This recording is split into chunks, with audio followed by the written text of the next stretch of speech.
Welcome to the Introverted Doctor podcast, the podcast that uncovers myths, mistakes, and misconceptions that holds healthcare professionals back from living their best life at work, home, and play.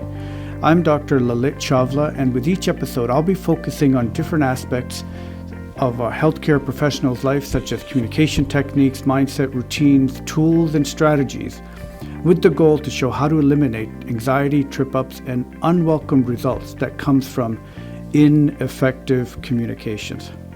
Now, I didn't know what to share in this podcast, to really be honest with you. I didn't want to do another episode around COVID-19, and I wanted to focus on more positive things to lift our spirits up. That's why last week I released the interview I did with hockey legend Wiccan Hyzer, who has such an even keel mindset and temperament. One thing she said that really stayed with me is that nothing is really as great as it seems, and nothing is really as bad as it seems in life. And know that this comes from someone who's won 7 world championships, 5 Olympic medals, 4 gold, 1 silver. She's won the Order of Canada and has done so much more than I could possibly list. Now, if anyone has bragging rights, she certainly does. Yet she's one of the most humble people I know. She's always looking to find the brighter side of things in life and is able to be calm in the storm. So if you've listened to that interview, I'd love to hear what you've walked away with. So I've been thinking, now that we're about 2 months into this pandemic, if you live in North America, and all of our lives have changed. There's a lot of emotions happening. Initially, I think there was so much fear and anxiety because of the uncertainty about what would happen locally in our own area or country. And that certainly still exists. But now the predominant mood appears to be that people are tired and restless. There appears to be a lack of empathy or even hate in some people's social media posts or conversations. People seem to be more divided more than ever before. One thing I know, and that is a useful reminder for myself, because it's not always evident and clear, is that not everybody is experiencing this pandemic and the restrictions equally. Some people find their home as a new haven for rest, while others are finding it a prison. Some people are loving the time they have at home with themselves, their children, and they're successfully homeschooling and learning new life skills. Others are rising up, volunteering, and helping people in the community. Some families and couples are being stronger and united. Conversely, others are still working and afraid of whether they're going to bring home the infection to their family. They're trying to figure out how to provide daycare and or homeschool their children, while others are at home worried about how they will pay the bills because they just lost their job. I also know some people at home who are scared about their own safety and the safety of their children because of the abusive relationship they're in. We know that domestic violence has gone up, and for some children, school is their only safe haven. People are also feeling very lonely as they're confined in their apartments or home.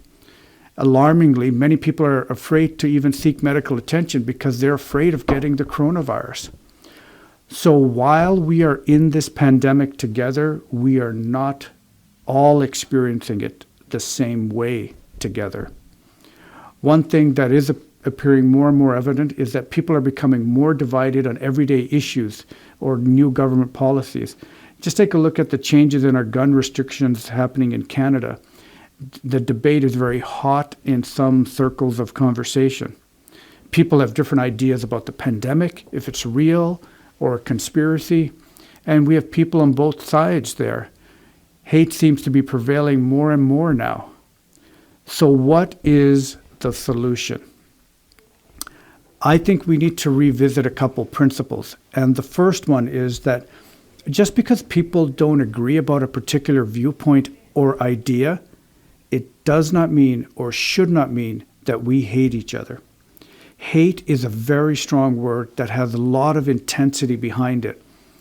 We need to relearn that we can disagree without being disagreeable. That's part of living in a more open society. The whole notion of respectful debate and the right to voice our opinion and not silence other voices by oppression is something we really value in our country. And I think we're losing that notion. Just because I disagree with your idea or viewpoint doesn't mean I hate you. Each person has a different background and life story. We're all shaped by our experiences and beliefs. Not all of us have the same ability, resources, and awareness to respond in a situation. I'm reminded of Maya Angelou's quote, do the best you can until you know better. Then when you know better, do better. We've all made mistakes. We sometimes struggle to understand our own life story, let alone understand the actions and opinions of others. When I remember that, it helps me become more compassionate and understanding about others, their viewpoints and their situation. So while we're in this together, we are not experiencing it the same way together because we all have different life stories and circumstances. If we remember these two above points, we can become more united and connected as we move along in this pandemic. May you and your family be healthy, happy, and safe during this time. I hope this episode served you. Please share this message with others if you think it might serve them or others that they know. Stay calm, find daily joys, and live with intention and find the magic in your life. I'm Dr. Lalit Chawla, and thank you so much for listening. And if you like more podcast episodes and if you want to be on my weekly email list, please go to theintroverteddoctor.com. And you can join the weekly email list where I release the new episodes as a reminder. So have a great week, and we'll see you next week.